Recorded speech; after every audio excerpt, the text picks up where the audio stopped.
ओम शांति। 3 जून 2025 बाबा के महावाक्य। मीठे बच्चे, अब तुम नए संबंध में जा रहे हो, इसलिए यहाँ के कर्म बंधनी संबंधों को भूल कर्मातीत बनने का पुरुषार्थ करो। प्रश्न: बाप किन बच्चों की वाह वाह करते हैं? सबसे अधिक प्यार किन्हों को देते हैं? उत्तर: बाबा गरीब बच्चों की वाह वाह करते हैं। वाह गरीबी वाह, आराम से 2 रोटी खाना है, हबच लालच नहीं। गरीब बच्चे बाप को प्यार से याद करते हैं। बाबा अनपढ़े बच्चों को देख खुश होते हैं, क्योंकि उन्हें पढ़ा हुआ भूलने की मेहनत नहीं करनी पड़ती है। ओम शांति। अब बाप को बच्चों के प्रति रोज रोज बोलने की दरकार नहीं रहती कि अपने को आत्मा समझो। आत्म अभिमानी भव अथवा देही अभिमानी भव, अक्षर है तो वही ना। बाप कहते हैं अपने को आत्मा समझो। आत्मा में ही 84 जन्मों का पाठ भरा हुआ है। एक शरीर लिया, पाठ बजाया, फिर शरीर खलास हो जाता है। आत्मा तो अविनाशी है। तुम बच्चों को यह ज्ञान अभी ही मिलता है और कोई को इन बातों का पता नहीं है। अब बाप कहते हैं कोशिश कर जितना हो सके बाप को याद करो। धंधा धोरी में लग जाने से तो इतनी याद नहीं ठहरती। गृहस्थ व्यवहार में रहकर कमल फूल समान पवित्र बनना है। फिर जितना हो सके मुझे याद करो। ऐसे नहीं कि हमको नेष्टा में बैठना है। नेष्टा अक्षर भी रॉन्ग है। वास्तव में है ही याद। कहाँ भी बैठे हो बाप को याद करो। माया के तूफान तो बहुत आएंगे। कोई को क्या याद आएगा, कोई को क्या। तूफान आएंगे जरूर। फिर उस समय उनको मिटाना पड़ता है कि न आए। यहाँ बैठे बैठे भी माया बहुत तंग करती रहेगी। यही तो युद्ध है। जितने हल्के होंगे उतने बंधन कम होंगे। पहले तो आत्मा निर्बंधन है। जब जन्म लेती तो माँ बाप में बुद्धि जाती है। फिर स्त्री को एडॉप्ट करते हैं। जो चीज सामने नहीं थी वह सामने आ जाती। फिर बच्चे पैदा होंगे तो उनकी याद बढ़ेगी। अब तुम सबको यह भूल जाना है। एक बाप को ही याद करना है। इसलिए ही बाप की महिमा है। तुम्हारा माता पिता आदि सब कुछ वही है। उनको ही याद करो। वह तुमको भविष्य के लिए सब कुछ नया देते हैं। नए संबंध में ले आते हैं। संबंध तो वहां भी होगा ना। ऐसे तो नहीं कोई प्रलय हो जाती है। तुम एक शरीर छोड़ फिर दूसरा लेते हो। जो बहुत अच्छे अच्छे हैं वह जरूर ऊंच कुल में जन्म लेंगे। तुम पढ़ते ही हो भविष्य 21 जन्मों के लिए। पढ़ाई पूरी हुई और प्रारब्ध शुरू होगी। स्कूल में पढ़कर ट्रांसफर होते हैं ना। तुम भी ट्रांसफर होने वाले हो। शांति धाम फिर सुख धाम में। इस चीची दुनिया से छूट जाएंगे। इसका नाम ही है नरक। सत्य को कहा जाता है स्वर्ग। यहाँ मनुष्य कितने घोर अंधियारे में हैं। धनवान जो हैं वह समझते हैं हमारे लिए यहाँ ही स्वर्ग है। स्वर्ग होता ही है नई दुनिया में। यह पुरानी दुनिया तो विनाश हो जानी है। जो कर्मातीत अवस्था वाले होंगे वह कोई धर्मराजपुरी में सजाए थोड़ी भोगेंगे। स्वर्ग में तो सजा होगी ही नहीं। वहाँ गर्भ भी महल रहता है, कोई दुख की बात नहीं। यहाँ तो गर्भ जेल है जो सजाए खाते रहते हैं। तुम कितना बार स्वर्गवासी बनते हो, यह याद करो तो भी सारा चक्कर याद रहे। एक ही बात लाखों रुपए की है। यह भूल जाने से, देह अभिमान में आने से माया नुकसान करती है। यही मेहनत है। मेहनत बिगर ऊंच पद नहीं पा सकते। बाबा को कहते हैं, बाबा हम अनपढ़े हैं, कुछ नहीं जानते। बाबा तो खुश होते हैं क्योंकि यहाँ तो पढ़ा हुआ सब भूलना है। यह तो थोड़े टाइम के लिए, शरीर निर्वाह आदि के लिए पढ़ना है। जानते हो ना, यह सब खलास होने का है। जितना हो सके बाप को याद करना है और रोटी टुकड़ा खुशी से खाना है। वाह गरीबी इस समय की, आराम से रोटी टुकड़ खाना है, हबच नहीं। आजकल अनाज मिलता कहाँ है। चीनी आदि भी धीरे धीरे करके मिलेगी ही नहीं। ऐसे नहीं तुम ईश्वरीय सर्विस करते हो तो तुमको गवर्नमेंट दे देगी। वह तो कुछ भी जानते नहीं। हाँ, बच्चों को कहा जाता है गवर्नमेंट को समझाओ कि हम सब मिलकर माँ बाप के पास जाते हैं। उन्हों को बच्चों के लिए टोली भेजनी होती है। यहाँ तो साफ कह देते कि है ही नहीं, लाचारी थोड़ी दे देते हैं। जैसे फकीर लोगों को कोई साहूकार होगा तो मुट्ठी भर कर दे देगा, गरीब होगा तो थोड़ा बहुत दे देगा। चीनी आदि आ सकती है, परंतु बच्चों का योग कम हो जाता है। याद न रहने कारण, देह अभिमान में आने के कारण कोई काम हो नहीं सकता। यह काम पढ़ाई से इतना नहीं होगा जितना योग से होगा। यह बहुत कम है। माया याद को उड़ा देती है, रुस्तुम को और ही अच्छी रीति पकड़ती है। अच्छे अच्छे फर्स्ट क्लास बच्चों पर भी ग्रहचारी बैठती है। ग्रहचारी बैठने का मुख्य कारण योग की कमी है। ग्रहचारी के कारण ही नाम रूप में फंस मरते हैं। यह बड़ी मंजिल है। अगर सच्ची मंजिल पानी है तो याद में रहना पड़े। बाप कहते हैं, ध्यान से भी ज्ञान अच्छा, ज्ञान से याद अच्छी। ध्यान में जाते जाने से माया के भूतों की प्रवेशता हो जाती है। ऐसे बहुत हैं जो फालतू ध्यान में जाते हैं, क्या क्या बोलते हैं, उन पर विश्वास नहीं करना। ज्ञान तो बाबा की मुरली में मिलता रहता है। बाप खबरदार करते रहते हैं, ध्यान कोई काम का नहीं है। बहुत माया की प्रवेशता हो जाती है, अहंकार आ जाता है।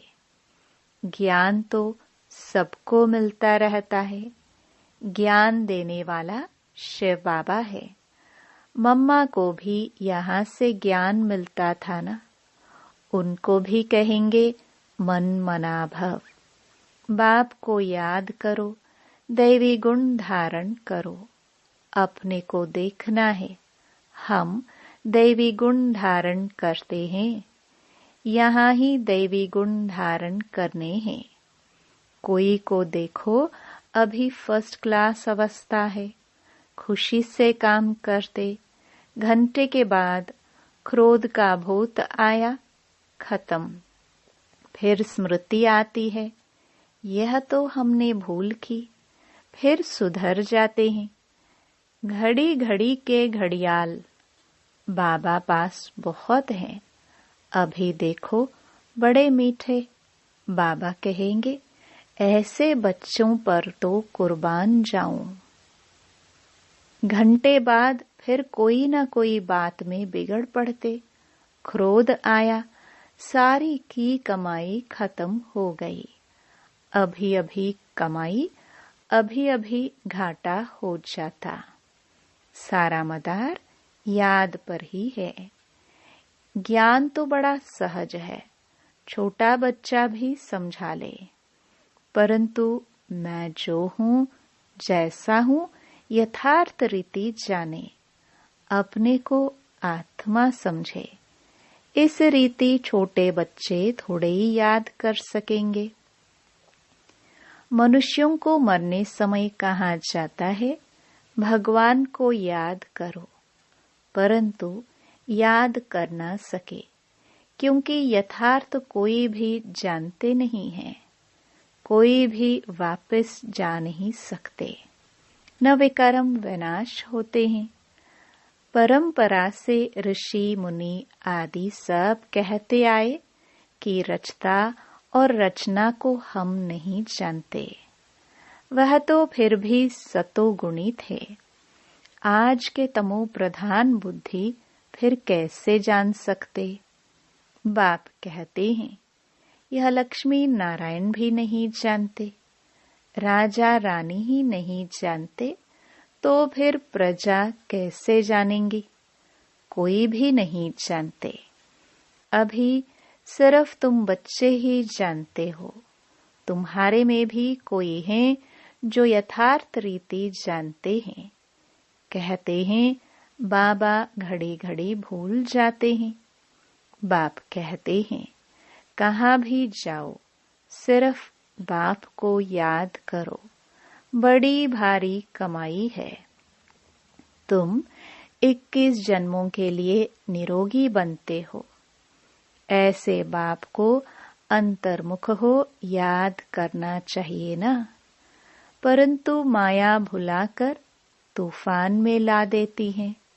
इसमें अंतर्मुख हो विचार सागर मंथन करना है। विचार सागर मंथन करने की बात भी अभी की है। यह है पुरुषोत्तम बनने का संगम युग। यह भी वंडर है। तुम बच्चों ने देखा है, एक ही घर में तुम कहते हो हम संगम युगी हैं, और हाफ पार्टनर व बच्चा आदि कलयुगी है। कितना फर्क है। बड़ी महीन बात बाप समझाते हैं। घर में रहते हुए भी बुद्धि में है कि हम फूल बनने के लिए पुरुषार्थ कर रहे हैं। यह है अनुभव की बातें। प्रैक्टिकल में मेहनत करनी है। याद की ही मेहनत है। एक ही घर में एक हंस तो दूसरा बगुला। फिर कोई बड़े फर्स्ट क्लास होते हैं, कभी विकार का ख्याल भी नहीं आता है, साथ में रहते भी पवित्र रहते हैं, हिम्मत दिखाते हैं, तो उन्हें कितना ऊंच पद मिलेगा। ऐसे भी बच्चे हैं ना। कई तो देखो विकार के लिए कितना मारते झगड़ा करते हैं। अवस्था वह होनी चाहिए जो संकल्प में भी कभी अपवित्र बनने का ख्याल न आए। बाप हर प्रकार से राय देते रहते हैं। तुम जानते हो, श्री श्री की मत से हम श्री लक्ष्मी श्री नारायण बनते हैं। श्री माना ही श्रेष्ठ। सत्युग में है नंबर 1 श्रेष्ठ। त्रेता में 2 डिग्री कम हो जाती है। यह ज्ञान तुम बच्चों को अभी मिलता है। इस ईश्वरीय सभा का कायदा है, जिन्हें ज्ञान रत्नों का कदर है, कभी उबासी आदि नहीं लेते हैं, उन्हें आगे आगे बैठना चाहिए। कोई कोई बच्चे बाप के सामने बैठे भी झुटका खाते, उबासी देते रहते। उनको फिर पिछाड़ी में जाकर बैठना चाहिए। यह ईश्वरीय सभा है बच्चों की, परंतु कई ब्राह्मणियां ऐसे ऐसे को भी ले आती हैं। यूं तो बाप से धन मिलता है, एक एक वर्जन लाखों रुपए का है। तुम जानते हो, ज्ञान मिलता ही है संगम पर। तुम कहते हो, बाबा हम फिर से आए हैं बेहद का वर्षा लेने। मीठे मीठे बच्चों को बाबा बार बार समझाते हैं, यह चीची दुनिया है, तुम्हारा है बेहद का वैराग्य। बाप कहते हैं, इस दुनिया में तुम जो कुछ देखते हो वह कल होगा नहीं। मंदिरों आदि का नाम निशान ही नहीं रहेगा। वहां स्वर्ग में उन्हों की पुरानी चीज देखने की दरकार नहीं। यहाँ तो पुरानी चीज का कितना मूल्य है। वास्तव में कोई चीज का मूल्य नहीं है सिवाय एक बाप के। बाप कहते हैं, मैं न आऊं तो तुम राजाई कैसे लो। जिनको मालूम है वही आकर बाप से वर्षा लेते हैं। इसलिए कोटों में कोई कहा जाता है। कोई भी बात में संशय नहीं आना चाहिए। भोग आदि के भी रस्म रिवाज है। इनसे ज्ञान और याद का कोई कनेक्शन नहीं है। और कोई बात से तुम्हारा तैल्लुक नहीं। सिर्फ 2 बातें हैं, अलफ और बे। बादशाही अलफ भगवान को कहा जाता है। अंगुली से भी ऐसे इशारा करते हैं ना, आत्मा इशारा करती है ना।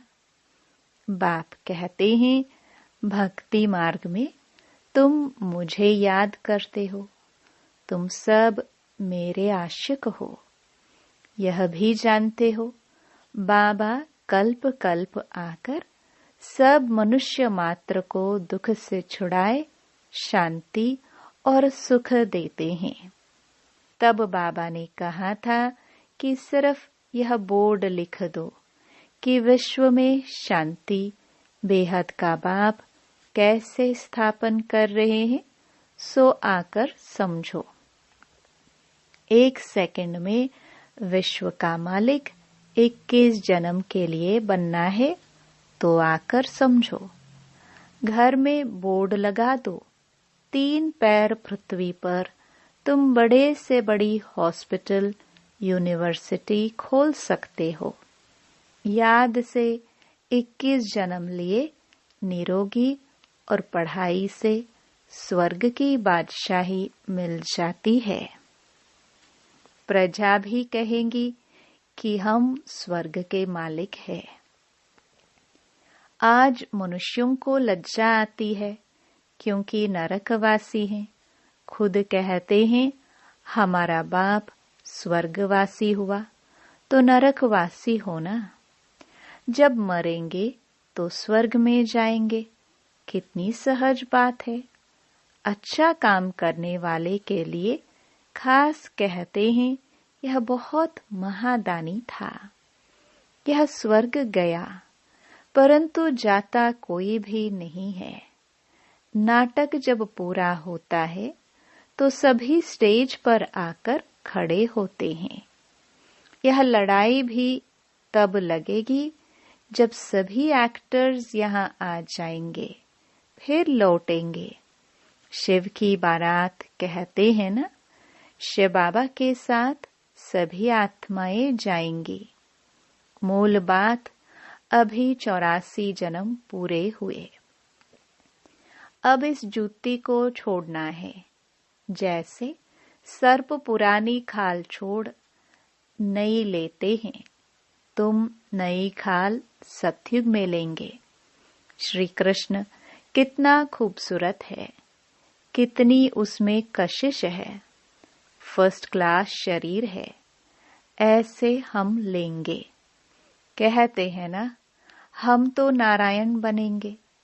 यह तो सड़ी हुई छीछी खल है। यह हम छोड़कर जाएंगे नई दुनिया में। यह याद करते खुशी क्यों नहीं होती जब कहते हो हम नर से नारायण बनते हैं। इस सत्य नारायण की कथा को अच्छी रीति समझो। जो कहते हो वह करके दिखाओ। कहनी करनी एक चाहिए। धंधा आदि भी भल करो।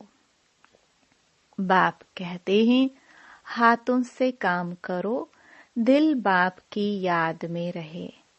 जितनी जितनी धारणा करेंगे उतना तुम्हारे पास नॉलेज की वैल्यू होती जाएगी।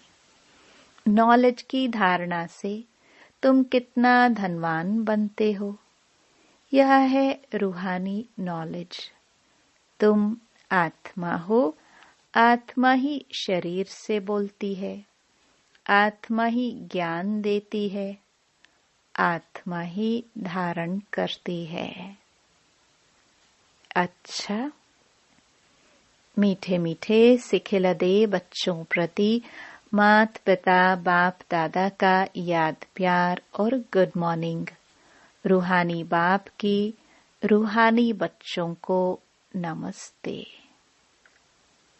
धारणा के लिए मुख्य सार। पहला, इस पुरानी दुनिया की पुरानी चीजों को देखते हुए भी नहीं देखना है। नर से नारायण बनने के लिए कहनी करनी एक समान बनानी है। दूसरा, अविनाशी ज्ञान रत्नों का कदर रखना है। यह बहुत बड़ी कमाई है। इसमें उबासी या झुटका नहीं आना चाहिए।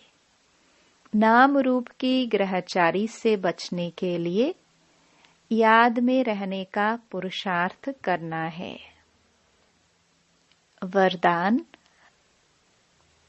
बाप की छत्र छाया के नीचे नाजुक परिस्थितियों में भी कमल पुष्प समान न्यारे और प्यारे भव। संगम युग पर जब बाप सेवाधारी बन करके आते हैं तो छत्र छाया के रूप में बच्चों की सदा सेवा करते हैं। याद करते ही सचखंड में साथ का अनुभव होता है। यह याद की छत्र छाया कैसी भी नाजुक परिस्थितियों में कमल पुष्प के समान न्यारा और प्यारा बना देती है। मेहनत नहीं लगती। बाप को सामने लाने से, स्वस्थिति में स्थित होने से कैसी भी परिस्थिति परिवर्तन हो जाती है। स्लोगन, बातों का पर्दा बीच में आने न दो तो बाप के साथ का अनुभव होता रहेगा। अव्यक्त इशारे, आत्मिक स्थिति में रहने का अभ्यास करो। अंतर्मुखी बनो। किसी भी विघ्न से मुक्त होने की युक्ति है सेकंड में स्वयं का स्वरूप अर्थात आत्मिक ज्योति स्वरूप स्मृति में आ जाए और कर्म में निमित्त भाव का स्वरूप इस डबल लाइट स्वरूप में स्थित हो जाओ तो सेकंड में हाई जंप दे देंगे। कोई भी विघ्न आगे बढ़ने में रुकावट नहीं डाल सकेगा। ओम शांति।